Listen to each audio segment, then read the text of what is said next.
এখনো নেভেনি আগুন, কালো ধোঁয়ায় ঢেকেছে এলাকা। ধোঁয়ার ফলে নাজেহাল এলাকাবাসী। প্রসঙ্গত গত সোমবার সকালে আসানসোলের কালীপাহাড়ি ডাম্পিং গ্রাউন্ডে আগুন লাগে, যার ফলে কালো ধোঁয়ায় ঢেকে যায় গোটা এলাকা। ধোঁয়ার ফলে সমস্যায় পড়ে এলাকাবাসীরা।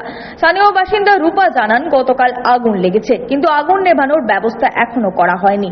আগুনের ফলে কালো ধোঁয়ায় ঢেকেছে গোটা এলাকা। ধোঁয়ার ফলে তাদের শ্বাসকষ্ট এবং নানান সমস্যা দেখা দিচ্ছে। তাদের দাবি, অবিলম্বে আগুন নেভানোর ব্যবস্থা করা হোক। অনেক অসুবিধা, অনেক মাছি হয়, মশা হয়, আর শ্বাসকষ্ট হয়, ধুমো বেরোচ্ছে। ওই জন্য এখন তো আরো ধুঁয়ো বেরোচ্ছে। অনেক বেরোচ্ছে, আগুন জ্বলছে। হ্যাঁ, ওই কারণের জন্য আমাদের খুব কষ্ট হয়। বলছি তো আমাদের কাউন্সিলর কিছু বলছেই না। এখন বলছে এসেছিল ডাম্পিং এ কি বলে গাড়িগুলো আসে না, ওই গাড়িগুলো এসেছিল, জল দিয়ে গেছে।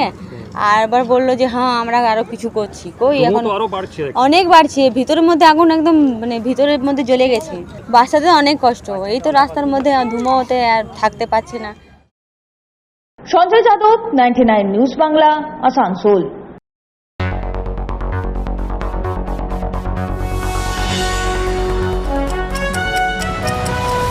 আপনারা দেখছেন 99 নিউজ বাংলা। বদলাবো আমরা।